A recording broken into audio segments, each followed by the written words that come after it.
What's up, guys? This is Ben with TeachJesus.app. I'm so glad you're with us today because we're going to be talking about tip number 2 in our series of how to study the Bible. This tip is so crucial and important. It will transform the way that you interact with the Word of God, and it's going to bring you to a higher level of having that sense of the Word of God speaking to you in a personal way. Now, I have to tell you guys that I have gotten this wrong for many years. There's been times in my life where I have fallen short of this, and God keeps reminding me that this is where I need to get to. So I'm really excited to talk about it, to share it with you today, because it's a great reminder for myself as well. Before we go on any further, don't forget to leave us a like and subscribe to the channel if you're not already subscribed. It really helps us to be able to put out more inspiring content for you guys. And we really hope that what you've found on this channel so far has been a blessing in your life and in your walk with God. To get into this tip and what I'm going to share with you, we really have to look at a few scriptures that are going to help us understand the nature of the Word of God and what it is that we're dealing with when we read what's on its pages.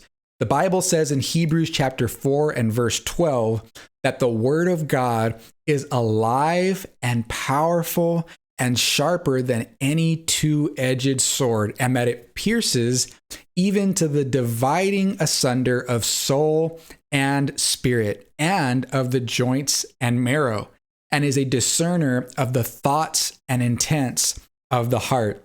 First of all, you'll notice that the Word of God is alive. This is taking us all the way to John chapter 1 and verse 1, where it talks about the Word being God Himself expressed to us inside of time and space. God is this supernatural, transcendent, absolute being who is beyond our frame of reality, our ability to comprehend and grasp.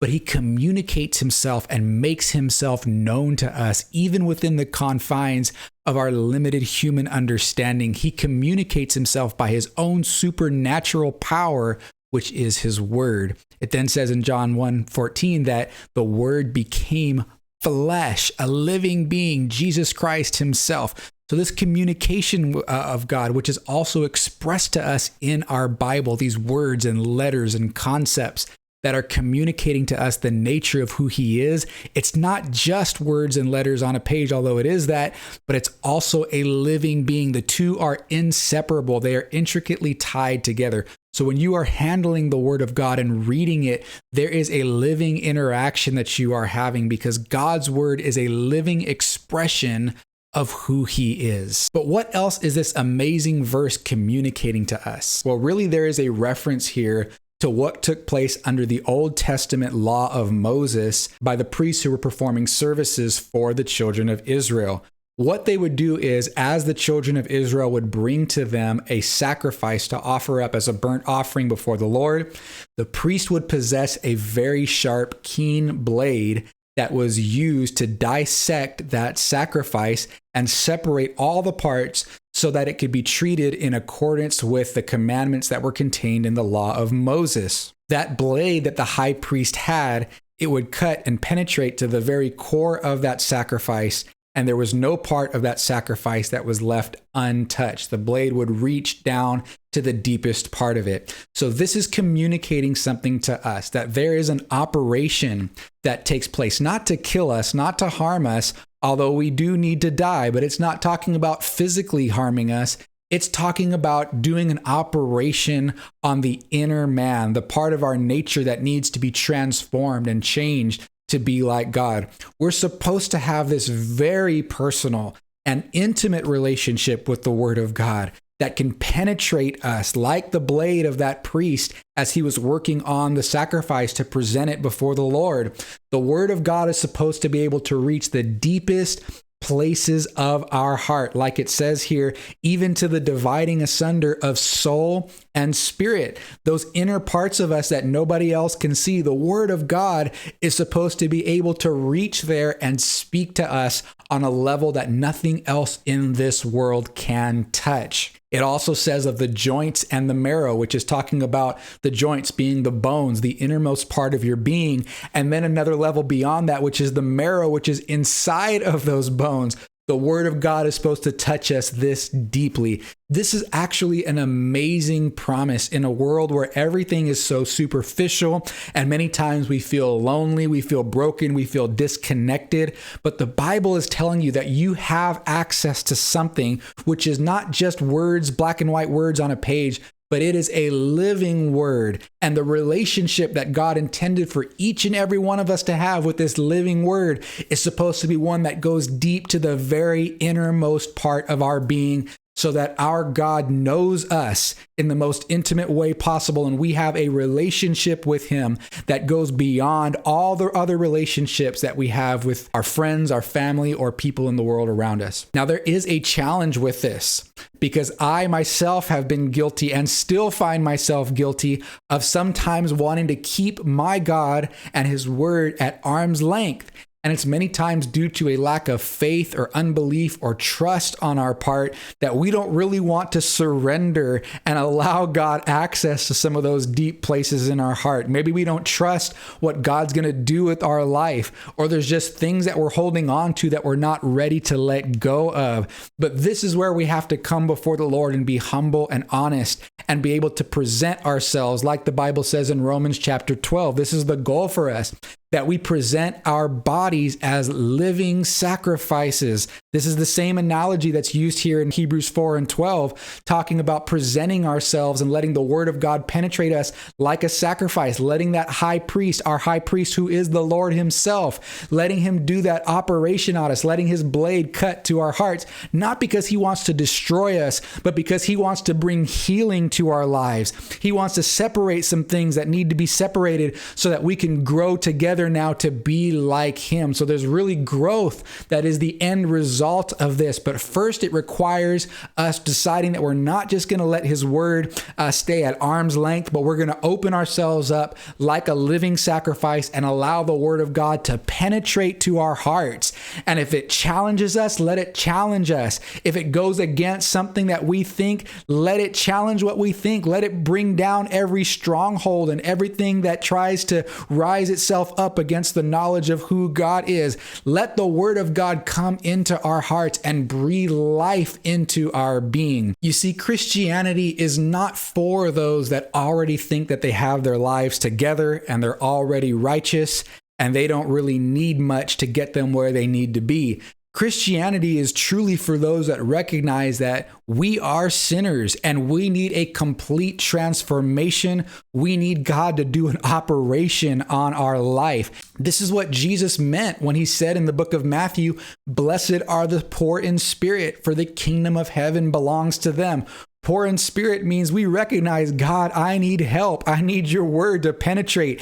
I need you to do an operation in my life and transform me, because the power of having that revelation, that recognition, is that now when we come to that place of brokenness and humility or being poor in spirit, we're willing to allow the word of God to do its complete work. And we're just say, God, whatever you say goes. Whatever your word says, that's what I want. I claim it. I'm going to apply it to my life. I'm not going to hold anything back from you, God. Now, this is so important because until we get to this place, the word of God can't really do its work. It really is an all or nothing situation. You've either got to make up in your mind that you're going to sell out to the word of God, or you got to make up in your mind that it's not for you, because going halfway with it isn't going to produce the results that God designed for his word to produce in us. But oh, the blessings that we have access to.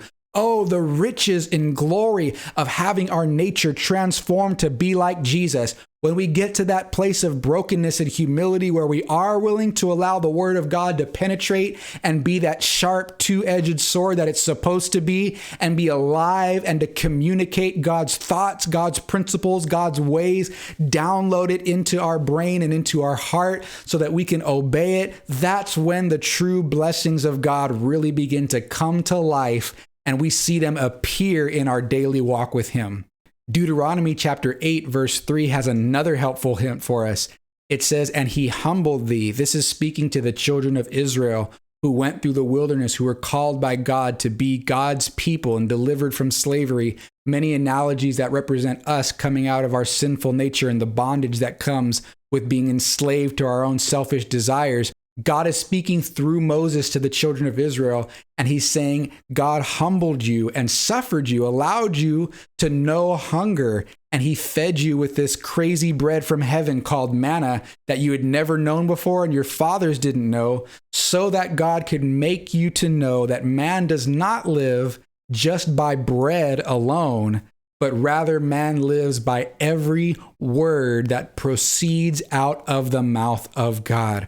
There's two things I want you to notice about this. First of all, that it says every word that proceeds out of the mouth of God. When we're reading our Bible, there needs to be this sense that every word that we're reading is alive, has a meaning, and we have to get a hold of what the Word of God is intending to communicate to ourselves. And we have to honor it to that level that every word is chosen by God for a reason, because that's where the life is. It's in every word that proceeds out of the mouth of God. It's like bread. It's spiritual bread that sustains us and gives us life. Jesus took this to another level yet as far as the inspiration of the Word of God. In Matthew chapter 5 and verse 18, look at this honor that Jesus gave to the Word of God. He said, I tell you the truth that until heaven and earth pass away, the smallest letter or even the smallest stroke of a letter, really what he was referencing here in the Hebrew language was the letter Yud, the 10th letter of the Hebrew alphabet, which is so small it's barely the size of an apostrophe, or even in the other letters of the Hebrew alphabet, just the tiny stroke of a pen or a little accent mark that distinguishes one letter from another. He said not one letter or even a stroke of a letter is going to pass away until all be fulfilled or everything takes place that is written.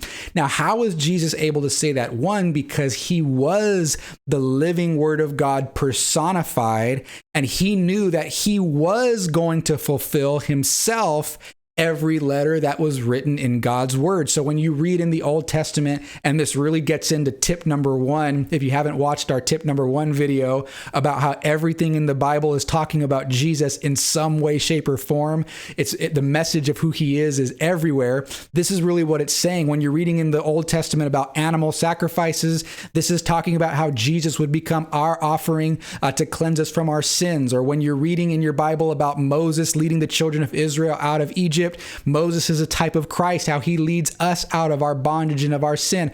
All of these examples that we see in the Word of God. King David is another great example of how Jesus was going to be a king that God set up to reign over his people. Wherever it is that you're reading in the Word of God, it's speaking about him in some way, shape, or form. And Jesus is saying not one letter, not one prophecy, not one commandment in the law is going to pass away until it's all going to be fulfilled, because really it's all talking about me and I'm going to fulfill it.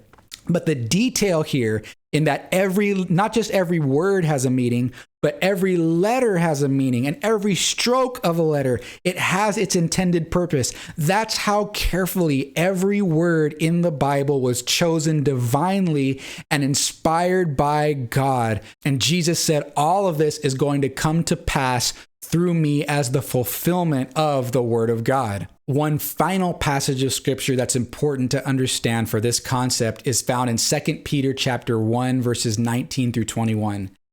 I'm reading from the Net version, and it says, moreover, we possess the prophetic word, the written word of God, as an altogether reliable thing. You do well if you pay attention to this. This is what we're talking about, is paying attention to every word as an altogether reliable thing. Pay attention to this as you would to a light that is shining in a dark place. Focus on it like you're in darkness, and this is your hope to get out of that dark place. Set your eyes upon this source of light until the day dawns and the morning star rises in your hearts. Do you guys get the power that's in this language? It's saying that God wants to shine in our hearts. He wants his day to dawn upon us. He wants the morning star to rise. But in order for us to get this, we have to pay attention to this word of prophecy that we've been given until it illuminates us the way that it was designed to do. Verse 20 says, above all, you do well if you recognize this. No prophecy of Scripture ever comes about by the prophet's own imagination. So when you are reading this, you're not reading something that somebody just dreamed up or some cleverly devised fable that somebody came up with that they thought would make a good story. For no prophecy was ever born of human impulse. Rather, men who were carried along by the Holy Spirit spoke from God. So the Holy Spirit would move upon these men of God, and God would use their own language, their own cultural backdrop as he would pen the words, but the Spirit of God was moving through them, carefully inspiring them and choosing every word as they would write it upon the page. This is how we're able to see such amazing things in the Word of God, such as, for example, Isaiah chapter 53, where the prophet Isaiah beautifully captures every word describing the crucifixion and the way that Christ was going to give his life as an offering for sins. And this was written almost 800 years before Christ was ever born. But you have this beautiful, accurate prophecy of Christ's death being predicted right before our eyes. And so many other examples and synchronicity and coherency in the Word of God that you see over and over and over taking place. It's because of this principle that these men were not writing based on their own imagination, but they would write as the Spirit of God gave them the ability to do so and inspired every word as they wrote it on the page. The message is that we need to let every word of God breathe. Let it speak to us. Let it communicate to us. Try to let every word be used for its intended purpose to communicate life and to communicate Jesus to you and to your situation. Let it be alive and powerful in your life. God bless you. We'll see you next time when we do tip number 3. Hope this has been a blessing to you in your walk with God.